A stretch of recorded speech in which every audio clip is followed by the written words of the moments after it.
할렐루야. 광교 온라인 예배 2021년 마지막 예배 함께 하시는 중앙의 모든 성도님들 환영하고 축복합니다. 어느덧 한 해가 다 지나고 우리가 한 해를 마무리하는 시간이 되었습니다. 올 한 해 주 안에서 가까이 하는 것이 우리에게 복이라 말씀하셨는데, 우리가 주님과 더욱더 친밀하여지고 더욱더 하나가 되는 우리 중앙교회가 되면 좋겠습니다. 그 마음을 기억하면서 오늘도 전심으로 주 앞에 달려나아가며 하나님께로 나아가겠노라고 결정하며 함께 찬양하도록 하겠습니다.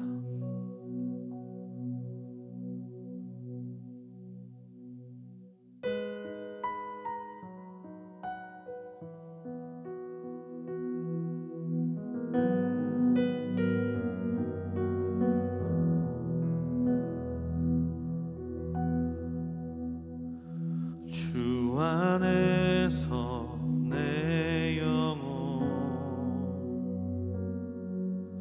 다시 태어나 이전 것은 지나고 새롭게 됐네. 죄로 물든 내 모습 예수와 함께 죽고 부활 생명 내 안에 새로운 삶이 열렸네.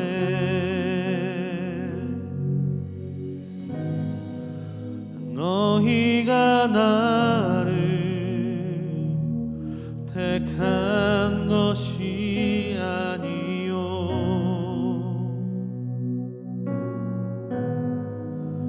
내가 너희를 택하여 세웠나니 오직 내 안에 오직 내 맘에 그리스도가 사네. 오직 내 삶에 오직 내 맘에 그가 주인 되셨네.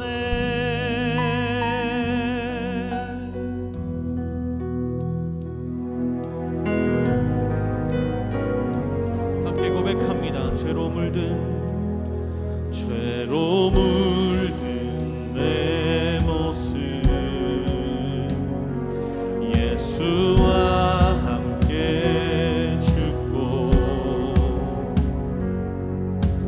부활 생명 내 안에 새로운 삶이 열렸네.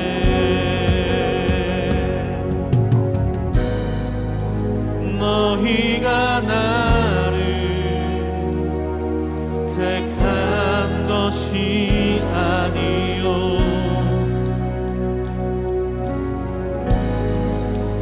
내가 너희를 택하여 세웠나니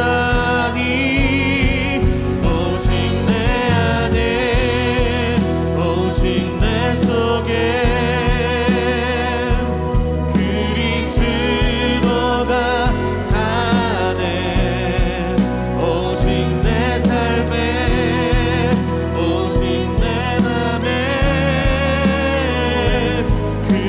주인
올려드립니다. 그 주님께 영광의 박수, 감사의 박수 올려드리며 나아갑니다. 할렐루야. 주님의 사랑을 자신을 내어주는 줄 믿습니다. 아멘, 아멘.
고백합니다. 주의 집에 거하는 자, 주의 집에 거하는 자,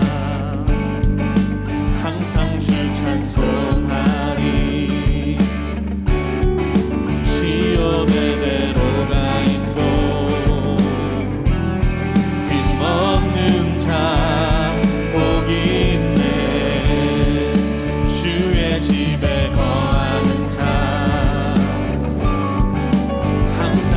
찬송하리. 시온의 대로가 있고 힘없는 자 복이 있네. 주 얼굴 볼 때까지 힘을 거둬가리.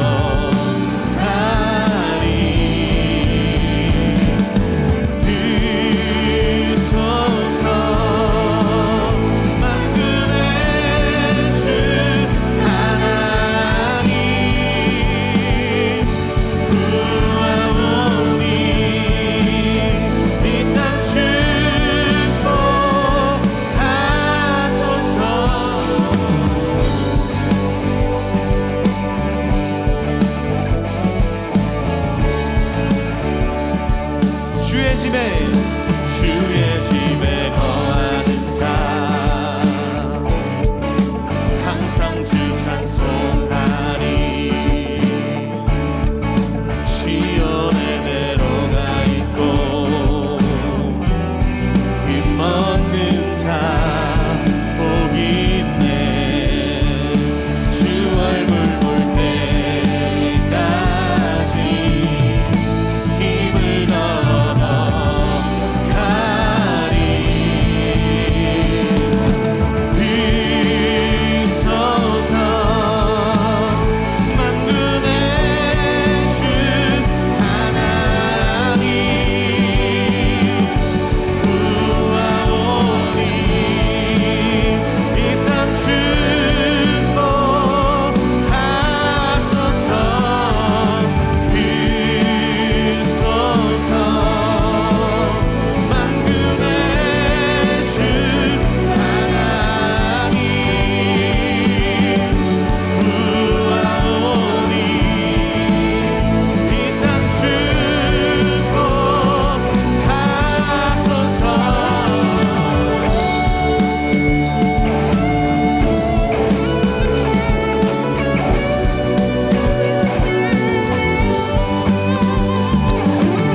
거룩하신 주님.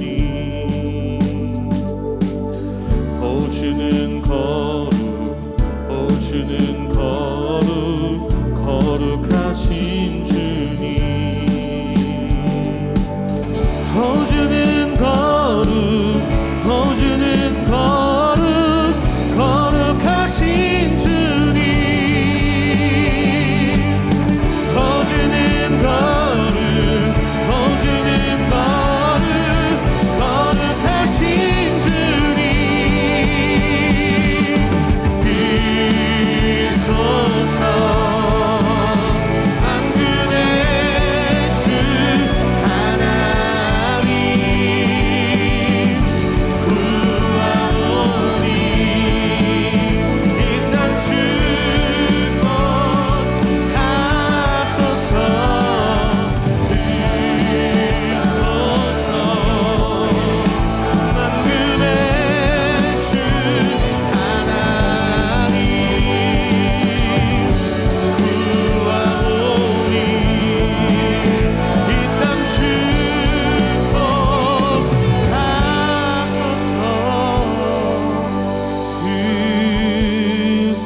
하소서.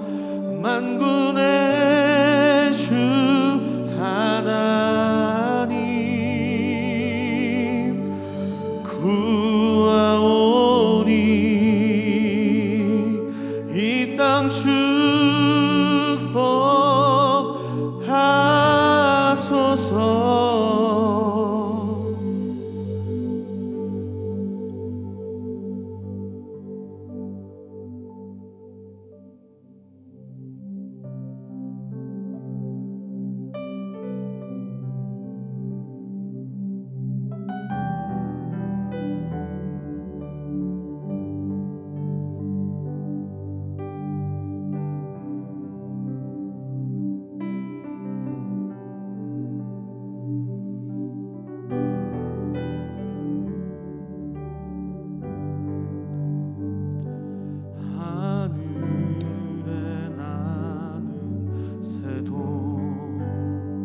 주 손길 돌보시네. 온 땅에 충만한 주 사랑으로 내 마음을 덮으소서. 주 나를 부르셨네. 주의 영광 위에 모든 사람 이끄소서. 주의 영광으로 주 말씀 향하여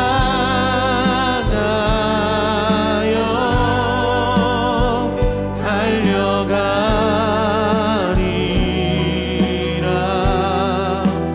힘도 아니 능도 아니 오직 성령으로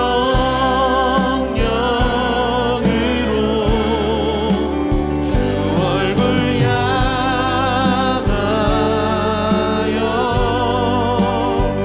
달려가리라.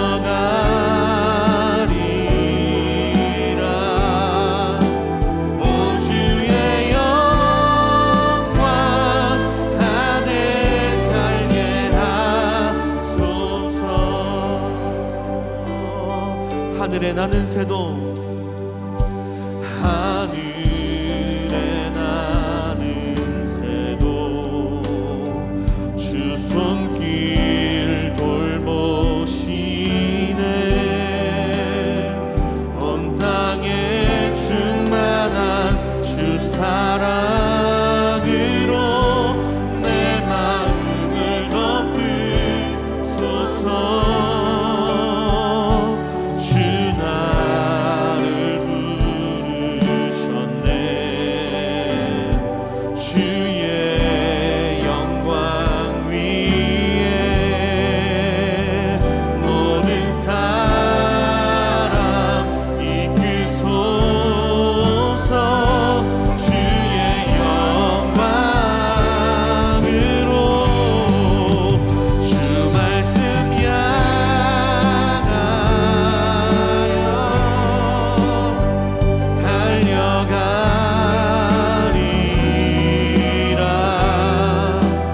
힘도 아니 능도 아니 오직 성령으로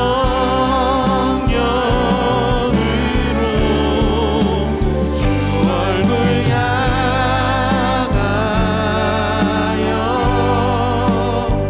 달려가리라.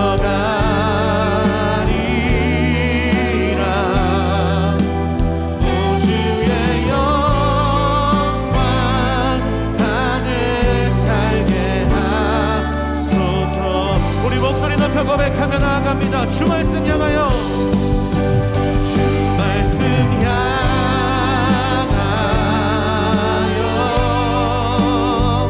달려가리라.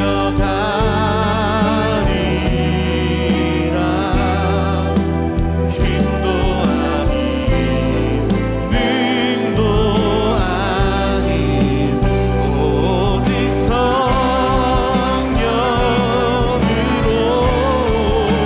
주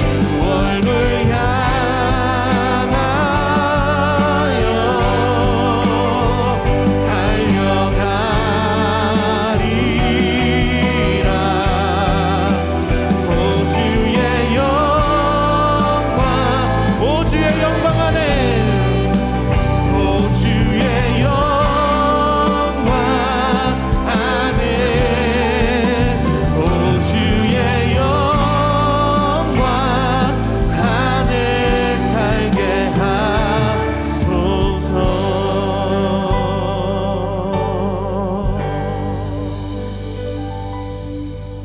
주님만이 내 모든 것 되시니 주님만을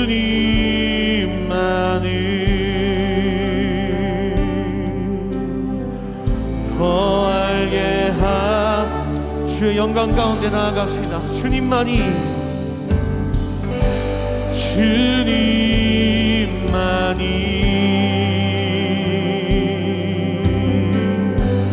내 모든 것 되시니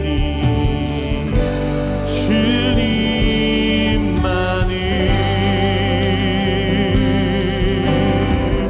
더 알게 하. 우리의 목소리를 높여 고백하며 나아갑니다. 주님만이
우리가 오직 주님만 더 알아갈 수 있도록 인도하여 주옵소서.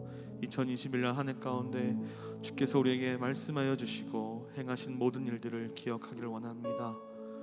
우리가 말씀 안에 거하게 하여 주시고 주님을 더 많이 알아가고 주님과 더 가까워지고 주님과 더 친밀하여져서 하나님의 다스림 안에 온전히 거하는 믿음의 사람들 될 수 있도록 인도하여 주옵소서.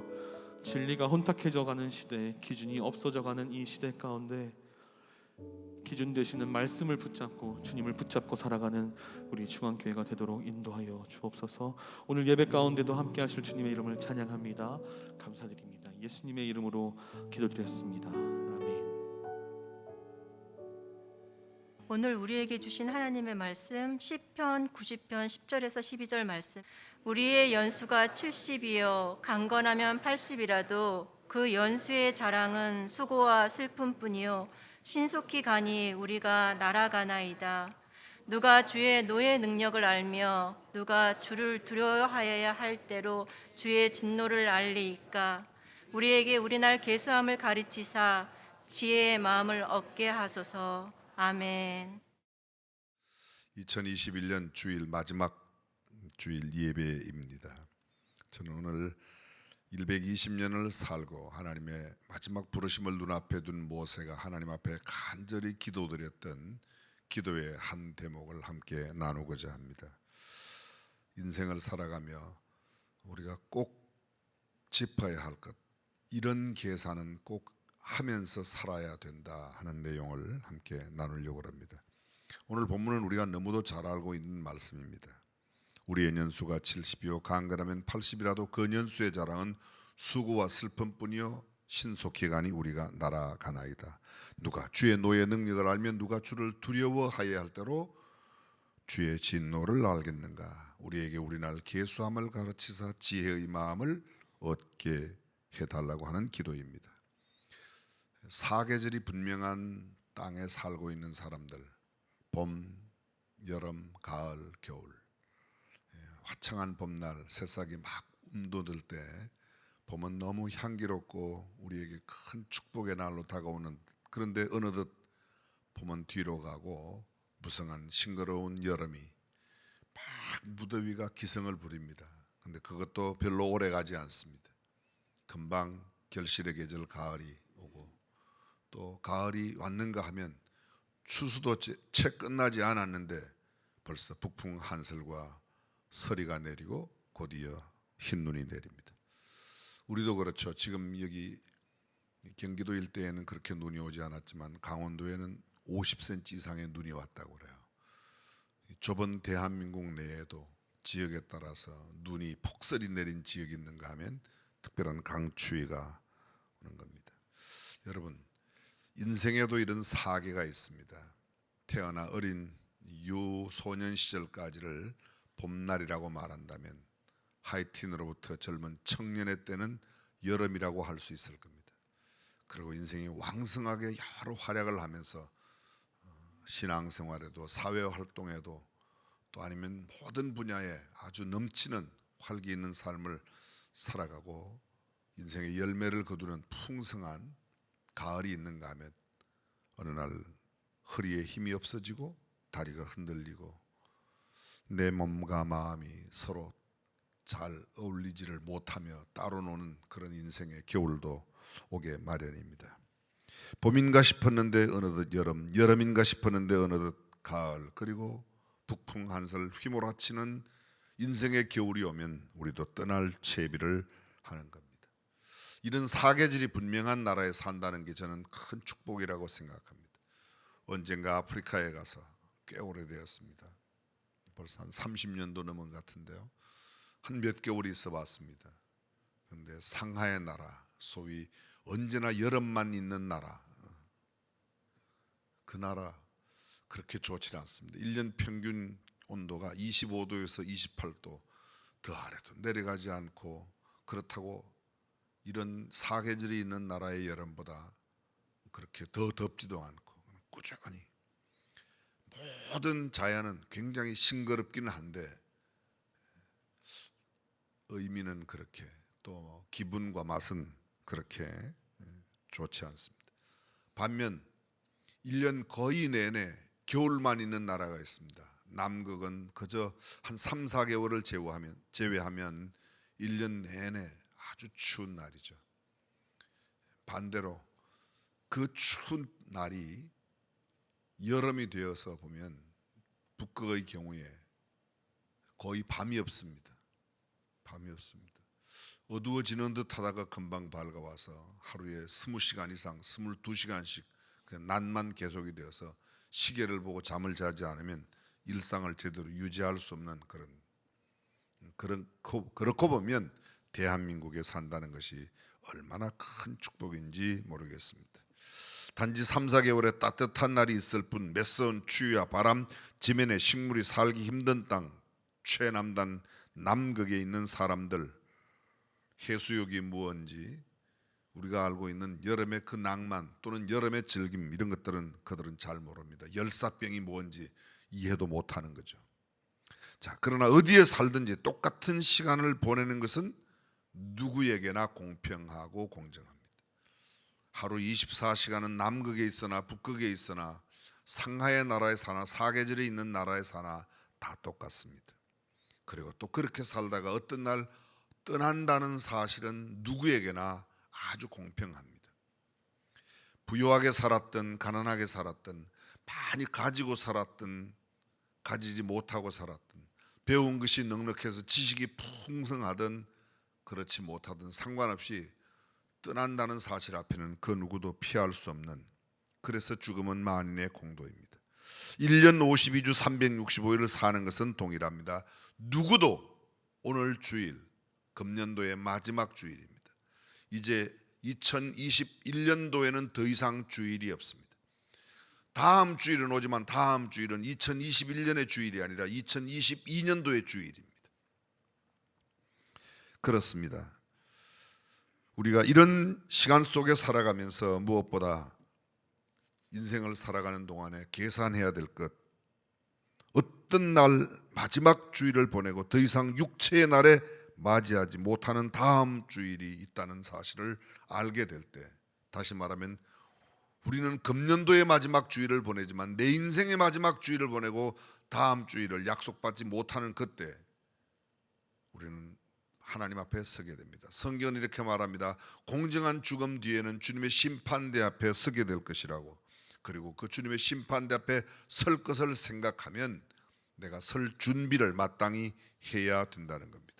오늘 하나님의 말씀에 우리의 연수가 70이요 강건하면 80이라도 그렇습니다. 70세인 어떤 사람이 살아왔던 인생을 한번 곰곰이 정리를 해보았더랍니다. 그랬더니 이렇게 정리가 되었답니다. 잠자는데 23년, 양치질 세면하는데 2년, 일하는데 26년, 화장실에 간 시간 모두 합했더니 1년, 거울을 보며 화장하는데 1년 반, 누구를 기다리는데 3년, 차 타고 다닌 시간이 6년, 신문이나 뉴스를 보고 듣는데 2년 6개월, 텔레비전 시청하는데 4년, 화를 내면서 보낸 시간이 2년, 웃는데 보낸 시간은 고작 88일 뿐이었답니다. 누가 이렇게 분석을, 요사이는 좀 다를 거예요. 텔레비전 보는 시간이 훨씬 많을 겁니다. 신문 보는 시간은 거의 줄었을 겁니다. 자동차를 타는 시간이 많을 겁니다. 이동 시간이 많으니까. 그렇습니다. 인생이라는 게 별것 아닌 것 같습니다. 아일랜드 민요를 하나 소개하면 일하기 위해 시간을 내라 그것은 성공의 조건이다. 생각하기 위해 시간을 내라 그것은 능력의 조건이다. 운동하기 위해 시간을 내라 그것은 젊음 유지의 비결이다. 독서하기 위해 시간을 내라 그것은 지혜의 원천이다. 친절하기 위하여 시간을 내라 그것은 행복으로 가는 길이다. 사랑하고 사랑받는 데 시간을 내라 그것은 구원받은 자의 특권이다. 주위를 살피기 위해 시간을 내라 이기적으로 살기에는 너무 짧은 인생이다. 웃기 위해 시간을 내라 그것은 영혼의 음악이다. 하나님을 위하여 시간을 내라 인생의 영원한 투자이기 때문에 내 삶의 길이가 많이 길다고 하나님 앞에 다 인정받는 것은 아닙니다. 여러분 성경 속에 나오는 인물 가운데서 여러분이 잘 아는 아브라함의 예를 한번 들어서 설명을 해보도록 하겠습니다. 아브라함이 몇 살까지 살았죠?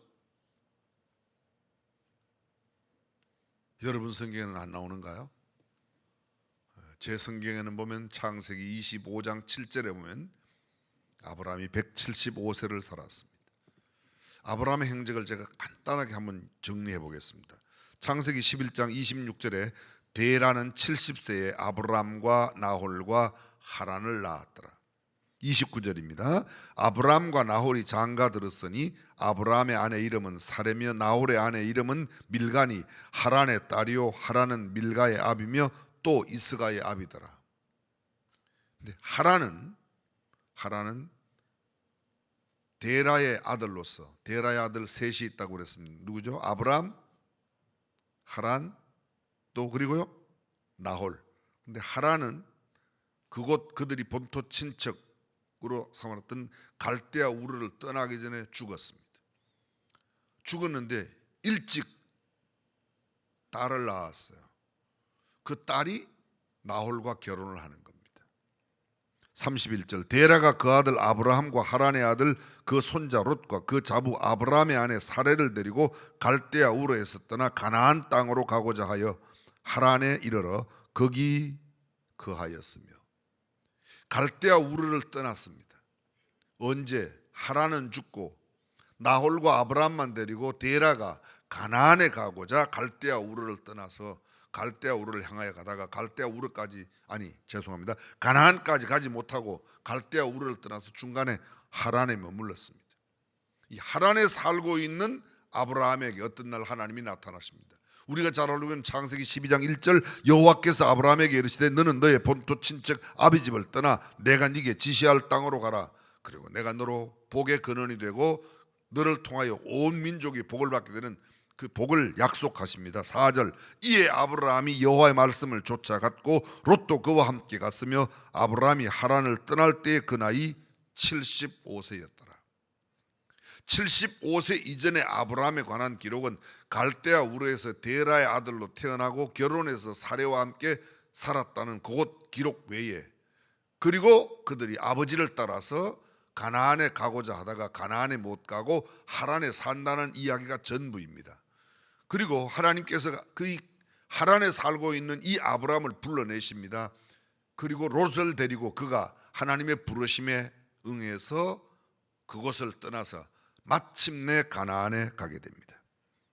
그리고 그 가나안 땅에 가서 단을 쌓고 하나님 앞에 제사를 드리고 점점 남방으로 내려갑니다. 베델 동편으로 옮겨서 서쪽은 베델, 동은 아이 그 사이에 가서 또 단을 쌓고 그곳에서 처음으로 여호와의 이름을 불렀습니다. 그리고 계속 남방으로 내려갔습니다. 그런데 남방으로 내려간 그곳에서 기근이 심하자 그곳을 떠나 애굽으로 피신을 갑니다. 성경은 이렇게 말합니다. 애굽에 우거하러 내려갔다. 애굽에 잠깐만 갔다가 돌아와야지. 근데 그곳에 가서 큰 일을 당합니다.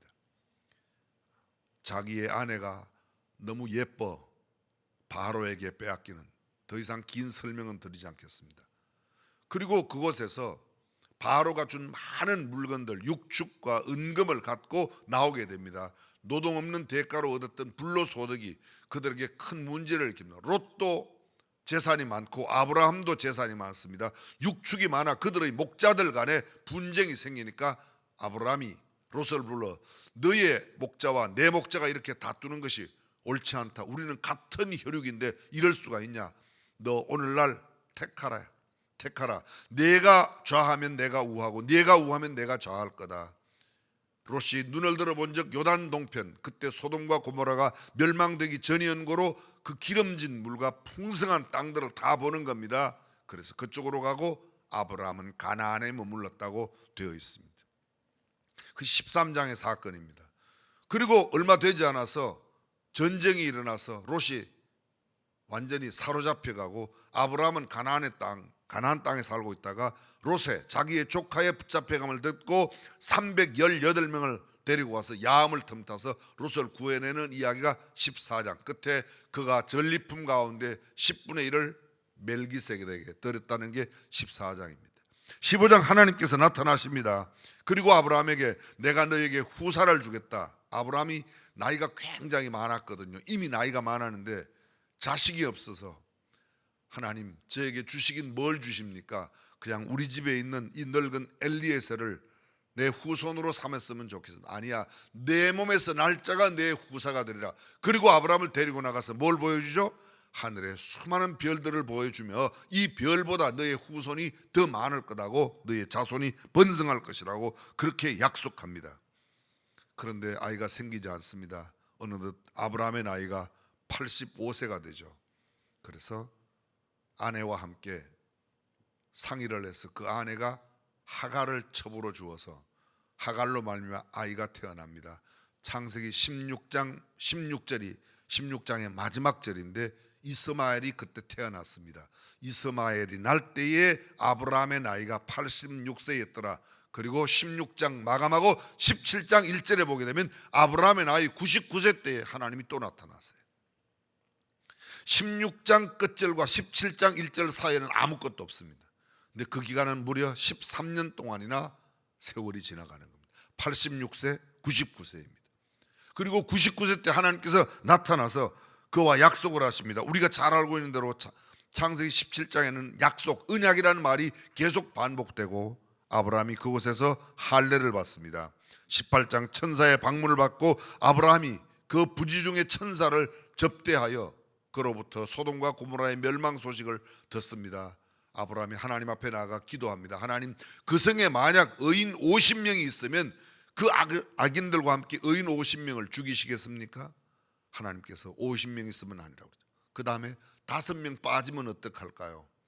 그 다음에 또 40명이면 30명이면 20명이면 10명이면 이 아브라함의 중보기도가 감히 티끌과 같은 나라도 주님 앞에 구합니다. 하나님, 그 성에 의인 10명만 있다고 하면 그 성을 그렇게 멸하겠습니까? 아니, 의인 10명만 찾아도. 근데 결국 의인 10명이 없어 소돔과 고모라가 완전히 유황불의 저주를 받습니다. 심판을 받습니다. 그 사건이 19장에 나타납니다. 20장 다시 아브라함은 아비멜렉에게 그 옛날 애굽 땅에서 저질렀던 일과 똑같은 일을 반복합니다. 그게 또 자기의 아내를 누이라고 말하죠. 누이라고 해도 틀린 말은 아닙니다. 혈족 간에 정말 누이였습니다. 그런데 누이라고 하는 것은 아내를 빼앗기는 일임에도 그렇게 하였습니다. 아브라함과 아비멜렉 사이에 있었던 일이 기록되고 21장 드디어 하나님께서 이삭을 출생하게 하십니다. 22장 그 이삭이 모리아산에 제사 드리는 이야기, 23장 아브라함의 아내 사레가 죽어 막벨라 굴에 장례하는 이야기가 있습니다. 24장 그렇게 얻은 아들 이삭이 40살이 되어 리브가라고 하는 나홀의 성에 있는 원래 자기들이 살고 있던 그 땅에 있는 처녀를 구하여 결혼하는 이야기, 구약 성경 가운데 창세기 가운데 가장 긴 장이 이삭의 결혼장입니다. 무려 67절로 되어 있습니다. 그리고 24장 끝난 뒤 25장 7절에 가서 아브라함이 떠나갑니다. 왜 제가 이런 이야기를 계속하는가 잘 들어보십시오. 아브라함의 99세 때의 이야기가 창세기 17장 1절입니다. 17장부터 18, 19, 20, 21, 22, 23, 24, 25장 7절까지, 그러니까 8장하고도 7절이 그의 76년 99세 때부터 175세 하나님의 부르심을 받고 떠나기까지 기록이 다 되어 있습니다. 정리해 볼까요? 아브라함이 하란을 떠날 때 75세에 떠났습니다. 75세 이전에는 데라의 아들로 태어났고 결혼했다는 이야기 이외에 다른 기록이 없습니다. 75세 갈대아 우르를 떠나고 난 이후의 삶, 그가 어떻게 하였는가? 가서 여호와의 이름을 부르고 단을 쌓고, 그리고 어떻게 애굽으로 피난 가고, 그 모든 롯과의 이야기가 다 기록되어 있습니다. 아브라함의 전생에 175년 가운데 처음 75년 없습니다. 그리고 75세 때부터 86세 때까지 11년 또는 12년 정도의 기간이 기록되어 있습니다. 99세부터 175세까지 75년 내지 76년이 기록되어 있습니다. 정확하게 따진다면 합해보면 87년 내지 88년 동안의 기록이 있고, 175세의 절반이 87년 또는 88년이에요. 그냥 반반이라고 따지면 아브라함의 인생이 175년 동안 살았지만 하나님 앞에 계수함 받고 인정받아 성경에 기록된 삶은 절반밖에 되지 않다는 겁니다. 나는 100살을 살았다. 100살 사는 게 중요한 게 아니라 하나님 앞에 계수함을 받을 수 있는 나이로 몇 년 동안이나 하나님을 위하여 살았는가가 중요합니다. 아멘. 자, 이제 도전하겠습니다. 저와 여러분은 그동안 살아오면서, 지나간 만 65년 동안 살아오면서 하나님을 위하여 나는 몇 년이나 계수함을 받을 수 있는 삶을 살았는가? 아니, 멀리 가지 말고 어제 하루 동안에, 어제는 성탄절이었습니다. 어제 하루 동안에 하나님 앞에 하나님을 위하여 하나님의 영광을 드러내도록 산 삶은 얼마나 되죠? 예배 시간이 길었나요? 텔레비전 본 시간이 길었나요? 기도한 시간이 길었나요? 전도한 시간이 길었나요? 아니면 딴짓한 시간이 길었나요? 결국 하나님 앞에 설 때 우리가 계수함을 받을 수 있는 시간이 얼마나 짧게 매일매일 살고 있는지. 돈 버는 데는 열심히 살아갑니다. 자식 위해서는 열심히 살아갑니다. 그게 나쁘다는 게 아닙니다. 그 돈을 왜 그렇게 벌려고 하는가? 무엇을 위하여 버는가? 자식을 위하여 투자하는 시간이 정말 하나님의 영광을 드러내고 하나님 앞에 합당한 일인가? 사랑하는 성도 여러분, 저와 여러분들이 하나님 앞에 인정받을 수 있는 삶을 살아가시기를 주님의 이름으로 축원합니다. 다른 이야기 또 하나만 하겠습니다. 성경 속에서 죽음을 맛보지 않고 하나님 앞에 들림받았던 최초의 인물이 누구죠? 에녹입니다. 근데 에녹의 결정적인 삶을 이야기하는 대목이 창세기 5장에 보게 되면 이렇게 되어 있습니다. 에녹은 65세에 무드셀라를 낳고, 무드셀라를 낳은 후 300년 동안 하나님과 동행하다가 그가 하나님께서 그를 데려가심으로 세상에 더 이상 있지 아니하였다. 65세에 아들을 낳았어요. 누구를 낳았어요? 무드셀라를 낳았어요. 이미 여러 번 설명드렸습니다. 이 무드셀라라는 아들의 이름을 하나님이 주셨는데 그 이름의 뜻이 When he dies, judgment comes. 그가 죽으면 심판이 온다. 근데 이 무드셀라가 187세에 아들을 낳습니다. 라멕이라는 아들을 낳습니다. 라멕이 182세에 노아를 낳습니다. 계산을 잘 하셔야 됩니다. 그럼 라멕이 태어날 때 라멕의 아버지가 무두셀라예요. 라멕이 태어날 때 무두셀라가 187세였습니다. 노아가 태어날 때 라멕이 182세예요. 라멕이. 그럼 노아가 태어날 때 노아의 할아버지 무두셀라는 몇 살일까요? 아버지 나이 플러스 아버지를 낳을 때 할아버지 나이 더하면 되겠죠.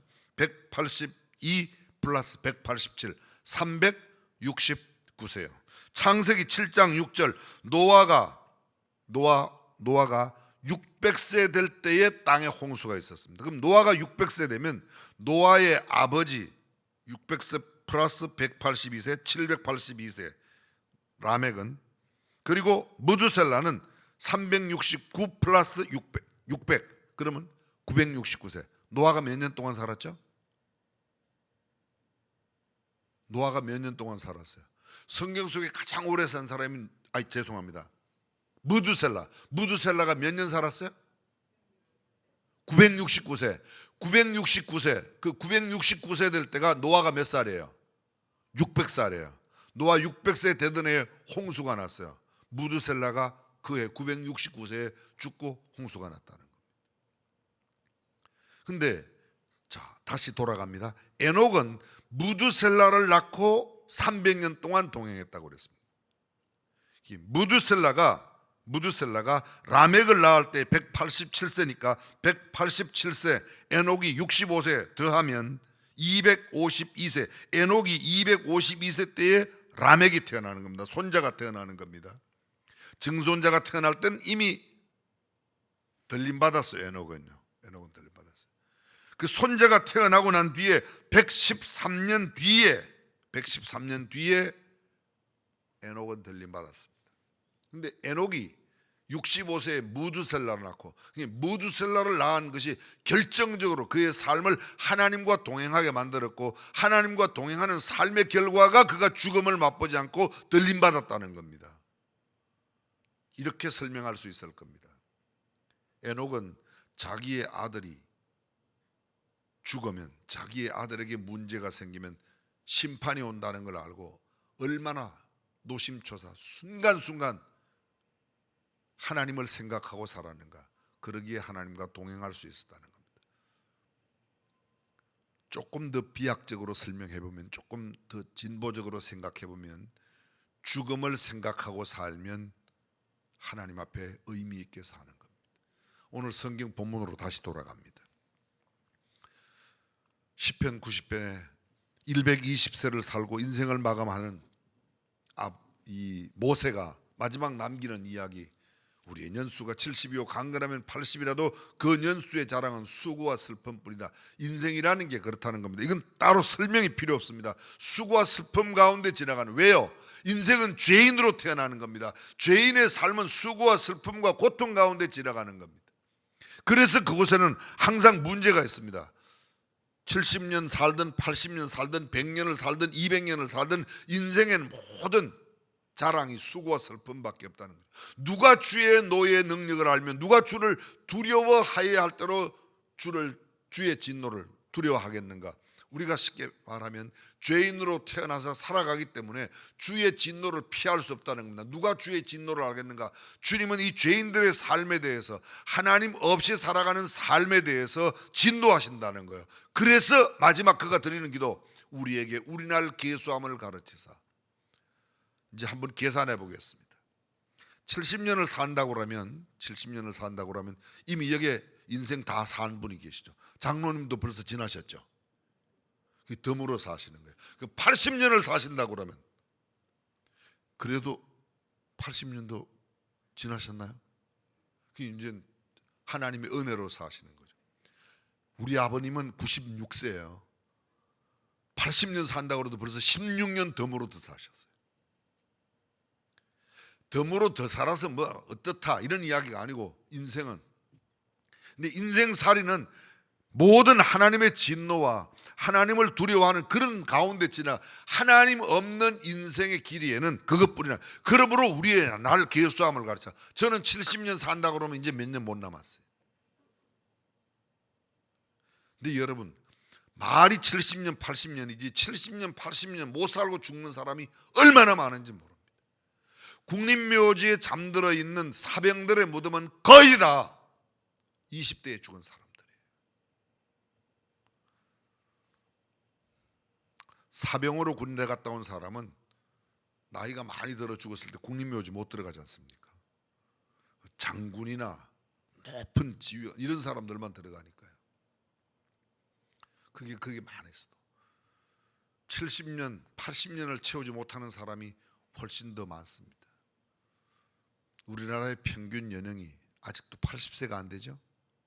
평균 연수가 80세를 못 채우고 가는 겁니다.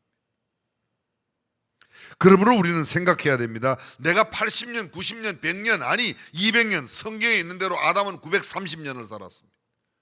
무두셀라는 969년을 살았습니다. 얼마나 길이로 길게 사는 것보다 훨씬 더 중요한 것은 내가 살아온 삶, 내가 살아가는 삶 가운데서 하나님께 인정받을 수 있는, 하나님께 계산받을 수 있는, 하나님께서 정말 의미 있게 인정해 주시는 그런 삶을 살아가는 것이 중요하다고 믿으시면 아멘. 설교 끝났습니다. 사랑하는 성도 여러분, 내 인생의 길이에서 얼마나 내가 좋은 것 많이 먹고 보약을 많이 취해서 건강하게 오래 살아가느냐, 그보다 훨씬 더 중요한 것은, 할 수만 있으면 건강하게 사십시오. 그러나 더 중요한 것은 하나님께 인정받을 수 있는 삶을 얼마나 살아가냐가 훨씬 더 중요함을 깨닫고, 이 일을 하면 하나님께서 인정하실까, 이 일을 하면 하나님께서 기뻐하실까, 이 일을 하면 하나님께서 좋아하실까, 하나님께 초점 맞추어 살아가는 사랑하는 중앙가족 되시기를 주님의 이름으로 축원합니다. 기도하겠습니다.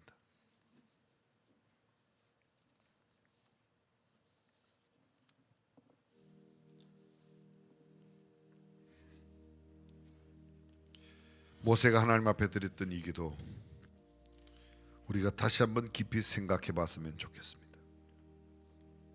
인생은 70이요 강건하면 80이라고 하였는데, 어쩌면 모세의 계산대로, 하나님께서 주신 말씀대로 말하면 우리는 유효기간이 이미 끝난 사람도 있습니다. 나는 아직 어리고 젊으니까 유효기간이 많이 남아있다. 그러나 성경은 말합니다. 내일 일을 너희가 알지 못하는도다. 너희 생명이 무엇이뇨? 너희는 잠깐 보이다가 없어지는 안개라고 말합니다. 풀잎 끝에 이슬처럼 사라지는 것이 인생. 이사야는 말합니다. 모든 인생은 풀과 같고 인생의 영혼은 풀의 꽃과 같으니 풀은 마르고 꽃은 시들면 여호와의 기운이 그 위에 불미라. 그렇습니다. 지금 이 순간이라도 여호와의 기운이 불면 우리 육신의 삶을 끝내고 하나님 앞에 서야 할 텐데, 우리는 과연 하나님 앞에 선다면 얼마나 인정받는 삶을 가지고 설 수 있는가? 욥은 말합니다. 배틀의 북처럼 빠른 것이 인생이라고, 석양의 그림자 같은 것이 인생이라고 말합니다.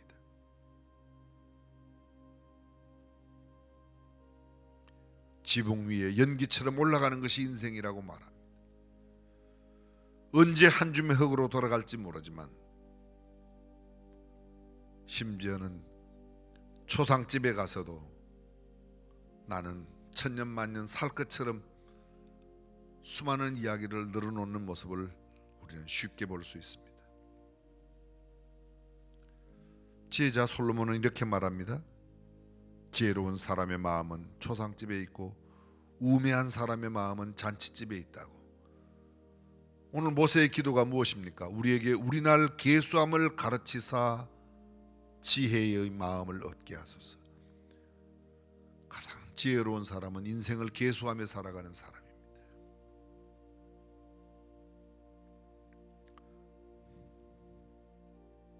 전능하신 우리 하나님, 한 번뿐인 인생, 예습도 복습도 할 수 없는 인생을 살아가며 가지고 가지 못할 것, 이 땅에 없어질 것, 유한한 것 위하여 사는 저희들이 아니라 하나님 앞에 인정받고 계산받을 수 있는 것을 위하여 살아가는 지혜로운 하나님의 사람들이 되게 하여 주옵소서. 우리 주님 예수님의 이름으로 기도합니다.